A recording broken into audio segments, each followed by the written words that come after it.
আজ আমরা যাব নবদ্বীপের পরমার কাছে পুজো দিতে পরমাতলায়। তো পরমাতলায় যাচ্ছিলাম, নবদ্বীপের এখানে মিষ্টির দোকান থেকে মিষ্টি কিনে নিয়ে বাড়িতে দেখা করে আমরা পরমাতলায় পৌঁছে গেছি।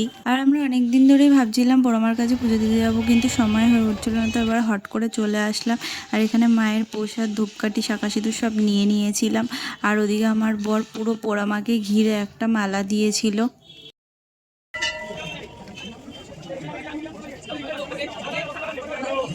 পুরো পোড়ামাকে ঘিরে একটা মালা দিলাম, আর মালাটা যেখানে শেষ হয়েছিল সেখানে গিয়ে বেঁধে দিয়েছিলাম। তারপরে পুজো দিয়ে ধূপকাঠি মোমবাতি জ্বালিয়ে দেখিয়ে নিয়েছিলাম। তো মায়ের দর্শন করে যেও সকলে। তারপরে গেছিলাম ভোলা বাবার কাছে। আর ভোলা বাবার কাছে কোনো পুরোহিত ছিল না, তো নিজে নিজে বেলপাতা, ফুল, আকন্দ দিয়ে দিলাম, আর একটা ভোগ কিনেছিলাম সেটা দিয়েছিলাম। তো পুজো টুজো দিয়ে তারপরে বাড়িতে গিয়ে খাওয়া দাওয়া করে বাড়ির দিকে রওনা দিয়ে দিলাম। তো আজকের জন্য টাটা। প্লিজ চ্যানেলটাকে সাবস্ক্রাইব করে দিও।